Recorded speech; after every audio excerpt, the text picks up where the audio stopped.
नमस्कार दोस्तों, इतिहास की इस क्लास में आपका एक बार फिर से स्वागत है।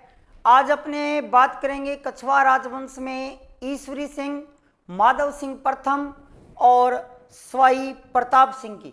तो चलिए स्टार्ट करते हैं। सबसे पहले अपने ने बात की थी कि स्वाई जय सिंह और स्वाई जय सिंह की जब 1743 के अंदर मृत्यु होती है तो उनकी मृत्यु के ऊपर जयपुर में गृह युद्ध है वो होता है। तो आज वहीं ईश्वरी सिंह उस गृह युद्ध से स्टार्ट करेंगे। ईश्वरी सिंह जो है वो 1743 के अंदर जैसे ही शासक बनते हैं, उनके शासक बनते ही चंद्र कुंवरी और चंद्र कुंवरी का पुत्र माधव सिंह इनका विरोध करता है देबारी समझौते के तहत। देबारी समझौता यदि आपको ध्यान हो तो स्वाई जय सिंह के अंदर अपने ने किया था, 1708 के अंदर हुआ था और इसके अंतर्गत मारवाड़ और मेवाड़ भी इसमें शामिल थी।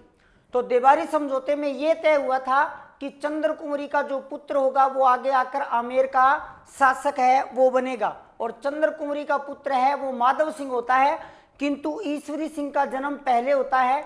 तो ज्येष्ठता के आधार पर ईश्वरी सिंह को राजगद्दी मिलती है, जिसमें चंद्र कुंवरी और माधव सिंह इसका विरोध करते हैं और जयपुर में गृह युद्ध है वो शुरू हो जाता है। जयपुर में गृह युद्ध है वो शुरू हो जाता है। उत्तराधिकार के इस युद्ध के अंदर पहला जो युद्ध लड़ा जाता है वो युद्ध लड़ा जाता है राजमहल टोंक का युद्ध और ये होता है 1 मार्च 1747 को। 1 मार्च 1747 को ईश्वरी सिंह और ईश्वरी सिंह के भाई माधव सिंह प्रथम के बीच में। अब देखिए, ईश्वरी सिंह और माधव सिंह के बीच में जो युद्ध होता है इसमें माधव सिंह की तरफ से कौन कौन है वो भाग लेते हैं। माधव सिंह की तरफ से माधव सिंह का नलियाल, मेवाड़, और मेवाड़ में उस समय शासक थे जगत सिंह सेकंड। बूंदी शासक उमेद सिंह इस युद्ध में भाग लेते हैं और कोटा जो शासक है दुर्जन साल इस युद्ध में भाग लेते हैं और मराठों की ओर से भाग लेते हैं मल्हार राव होलकर। मल्हार राव होलकर। इस युद्ध के अंदर ईश्वरी सिंह है वो विजयी हो जाते हैं। बहुत भयंकर है वो युद्ध लड़ा जाता है और ईश्वरी सिंह इस युद्ध के अंदर क्या हो जाते हैं, विजयी हो जाते हैं। और इस विजय के उपलक्ष्य में वो जयपुर के तिरपोलिया बाजार में सरगासूली या ईसरलाट का निर्माण करवाते हैं। सरगासूली या इसे कहते हैं ईसरलाट, इसका निर्माण है वो करवाते हैं। इसके बाद में जो दूसरा युद्ध होता है वो होता है बगरू का युद्ध। बगरू जो कि स्थान है जयपुर में और युद्ध होता है 1 अगस्त 1747। बगरू के युद्ध में भी पक्ष यही रहते हैं, ईश्वरी सिंह और माधव सिंह में होता है। माधव सिंह का साथ देते हैं जगत सिंह सेकंड मेवाड़ से, उमेद सिंह बूंदी से, दुर्जन साल कोटा से, मल्हार राव होलकर जो है वो मराठे थे। इस युद्ध के अंदर, बगरू युद्ध के अंदर जो है वो माधव सिंह की जीत होती है। माधव सिंह की जीत है वो होती है। माधव सिंह की जीत इस युद्ध के अंदर होती है बगरू के युद्ध में। किंतु होता क्या है इस युद्ध में, जीत तो कौन जाता है, जीत तो जाता है इसमें माधव सिंह, किंतु जो मराठे थे यानी कि मल्हार राव होलकर, मल्हार राव होलकर क्या करते हैं, धन लेते हैं। मल्हार राव होलकर धन लेकर क्या करते हैं, ईश्वरी सिंह को शासक बना देते हैं। ईश्वरी सिंह को शासक है वो बना देते हैं, यानी कि धन ले लिया और धन लेकर ईश्वरी सिंह को शासक बना दिया। माधव सिंह जिनकी ओर से मल्हार राव होलकर लड़े थे, यानी कि ये दोनों बगरू के युद्ध में साथ थे, जीत भी प्राप्त की, किंतु राजा किसे बना दिया, राजा बना दिया ईश्वरी सिंह को। माधव सिंह को क्या दिया फिर, माधव सिंह को दिया राजमहल की जागीर। राजमहल की जागीर जो है वो दी इन्होंने माधव सिंह को। इसके बाद में देखिए दोस्तों क्या होता है, इसके बाद में मराठों को ये हो जाता है कि यहाँ पे बहुत सारा धन है वो विद्यमान है, तो उस धन की प्राप्ति के लिए वो जयपुर पर बार बार है वो आक्रमण करते हैं, और उस बार बार आक्रमण से तंग आ जाता है कौन, ईश्वरी सिंह। और ईश्वरी सिंह अंत में क्या करता है, इसी सरगासूली या इसरलाट से कूदकर आत्महत्या कर लेता है, कूदकर आत्महत्या है वो कर लेता है। जब ईश्वरी सिंह की मृत्यु हो जाती है तो ईश्वरी सिंह की मृत्यु के बाद में जो शासक है वो बनते हैं माधव सिंह फर्स्ट। माधव सिंह फर्स्ट है वो शासक बनते हैं। माधव सिंह फर्स्ट का जो शासनकाल रहा वो 1750 से लेकर 1768 तक। अब देखिए कि स्थिति कैसी है। मल्हार राव होलकर राजस्थान में पूर्ण रूप से सक्रिय हैं, और मल्हार राव होलकर के साथ जो दूसरे व्यक्ति हैं वो हैं जयपा सिंधिया।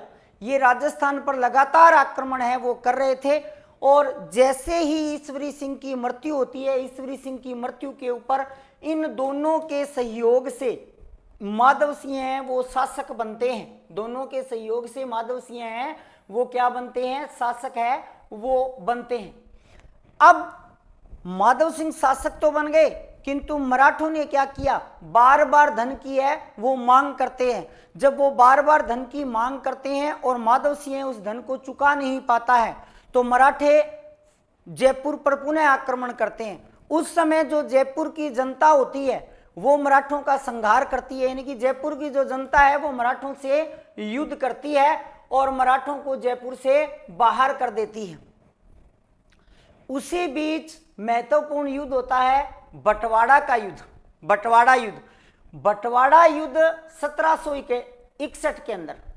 अब देखिए 1761 है वो भारतीय इतिहास के अंदर एक बहुत ही महत्वपूर्ण सालों में माना जाता है, क्योंकि 1761 में ही क्या हुआ था, पानीपत का तृतीय युद्ध भी हुआ था। पानीपत का तृतीय युद्ध भी हुआ था अहमद शाह अब्दाली और मराठों के बीच में।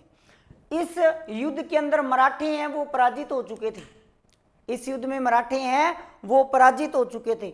इसी समय जाट शासकों ने भी आगरा को लूटा था, ठीक है, क्योंकि मुगल क्या हो चुके थे, पतनोमुखी हो चुके थे।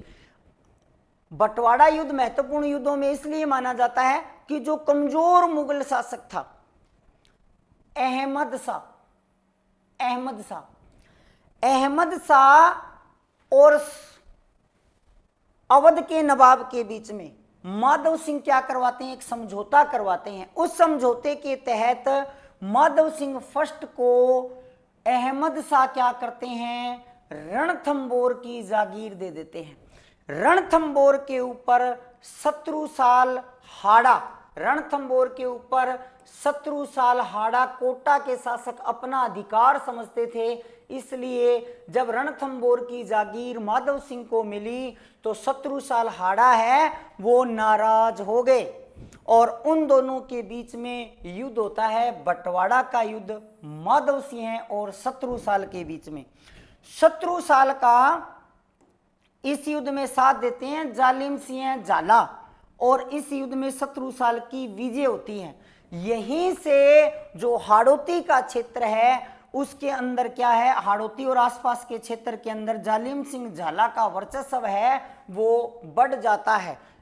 बाद में अंग्रेजों के समय में इन्होंने अपनी शक्ति को बहुत बढ़ा लिया। अब बात करते हैं कि माधव सिंह फर्स्ट ने नाहरगढ़ दुर्ग के अंदर अपनी 9 पासवानों के लिए एक जैसे 9 महलों का निर्माण करवाया।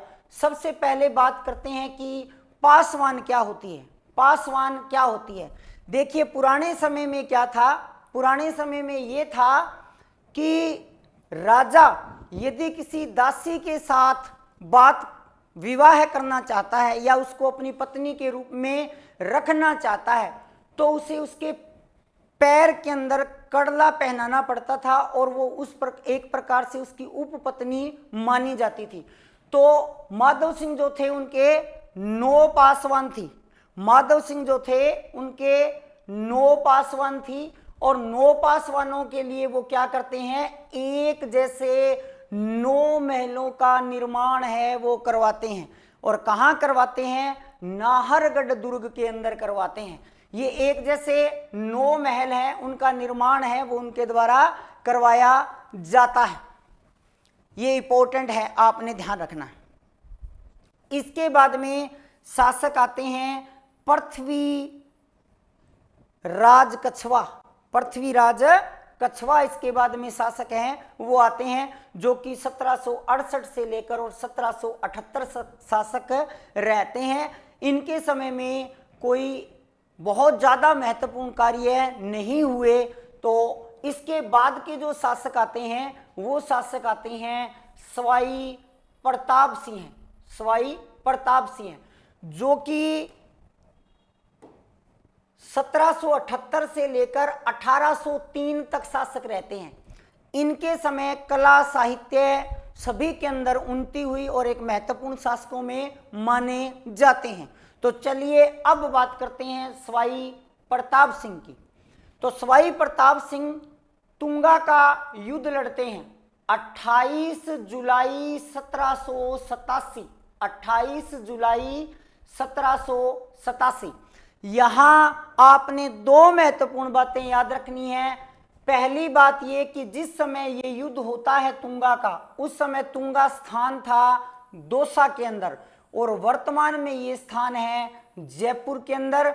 और ये क्वेश्चन है वो पूछा जा चुका है, क्वेश्चन है वो पूछा जा चुका है। परिवेश जितने भी प्रश्न होते हैं उनका ध्यान आपको रखना अति आवश्यक है, अति आवश्यक है। तो सवाई प्रताप सिंह तुंगा का युद्ध 28 जुलाई 1787 को लड़ते हैं। इसमें सवाई प्रताप सिंह का साथ देते हैं सूरजमल शेखावत जो कि बिसाऊ के ठाकुर थे। और बिसाऊ के बारे में अगर आपको मैं बताऊं, वर्तमान झुंझुनू जिले के अंदर बिसाऊ पड़ता है जो कि मूक रामलीला के लिए विश्व प्रसिद्ध है। मूक रामलीला, मूक रामलीला यहाँ पे होती है और मूक रामलीला के लिए ये प्रसिद्ध है।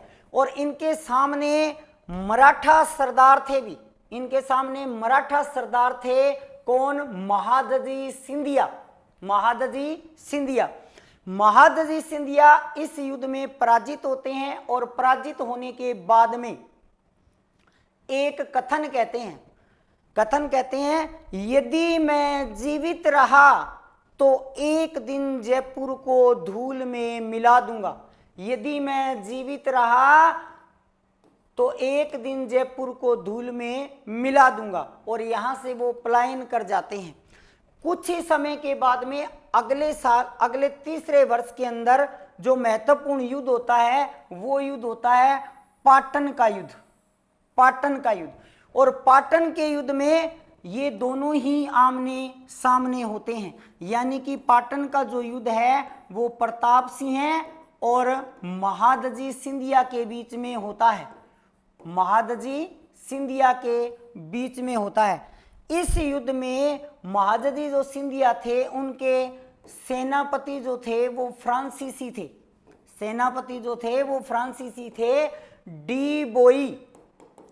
डी बोई। और डी बोई की जो कब्र है वो मेड़ता में बनी हुई है। कब्र जो है वो मेड़ता में बनी हुई है। मेड़ता में इनकी कब्र बनी हुई है। तो इन 2 महत्वपूर्ण युद्धों में सवाई प्रताप सिंह जो है वो भाग लेते हैं। सवाई प्रताप सिंह है वो भाग लेते हैं, तुंगा का युद्ध और पाटन का युद्ध। इसके बाद में सवाई प्रताप सिंह की और महत्वपूर्ण यदि अपने बात करें तो सवाई प्रताप सिंह स्वयं ब्रजनिधि उपनाम से कविताएं लिखते थे। खुद कविताओं का संग्रह है वो करते थे, कविताओं का संग्रह है वो करते थे। सवाई प्रताप सिंह के दरबार के अंदर बहुत ही इंपॉर्टेंट, सवाई प्रताप सिंह के दरबार के अंदर 22 विद्वानों की एक मंडली थी और इस मंडली को गंधर्व बाईसी या गुणीजन खाना कहते थे। गंधर्व बाईसी या गुणीजन खाना कहते थे। इन्हीं के समय इसी 22 में से एक विद्वान थे बंशीधर भट्ट, जो कि महाराष्ट्र के रहने वाले थे और इन्होंने तमाशा लोक नाट्य कला की शुरुआत की। चांद खां जो कि गंधर्व बाईसी में प्रमुख थे, इनकी उपाधि थी बुद्ध प्रकाश की। ये उपाधि इन्हें सवाई प्रताप सिंह के द्वारा है वो दी गई और ये सवाई प्रताप सिंह के गुरु भी थे। अगर निर्माण कार्य की बात करें तो सवाई प्रताप सिंह जो थे, इन्होंने हवा महल का निर्माण जयपुर के अंदर करवाया। कब? 1799। इसका जो आकार बना हुआ है हवा महल का, वो भगवान कृष्ण के मुकुट के समान है। वास्तुकार, इसका आर्किटेक्चर जो है वो लालचंद उस्ता है। इसे राजस्थान का एयरफोर्ट कहा जाता है। 953 खिड़कियां हैं इसके अंदर, इसलिए इसे राजस्थान का एयरफोर्ट कहा जाता है। इसके अलावा इसके अंदर 5 मंजिलें बनी हुई हैं। पहली मंजिल है शरद मंदिर, दूसरी मंजिल का नाम है रतन मंदिर, तीसरी मंजिल का नाम है विचित्र मंदिर और चौथी मंजिल का नाम है प्रकाश मंदिर और लास्ट हवा मंदिर। और साथ ही साथ आपने ये भी ध्यान रखना है कि हवा महल जो है वो विश्व की सबसे बड़ी इमारत है जिसकी नींव नहीं है। विश्व की सबसे बड़ी इमारत है जो बिना नींव की बनी है, यानी कि इसमें नींव नहीं है, इसको सपाट जमीन पे सीधा 5 मंजिलें हैं वो बनाया गया है। तो आज अपने ने बात की ईश्वरी सिंह की, माधव सिंह की और सवाई प्रताप सिंह की। जल्द ही अपने पॉलिटिकल साइंस है वो भी स्टार्ट करेंगे और आगे हिस्ट्री है उसको भी कंटिन्यू है वो करेंगे। तो ऐसे ही मज़ेदार वीडियो देखने के लिए हमारे चैनल के साथ बने रहें। फिर मिलेंगे एक नए जोश और नई उमंग के साथ।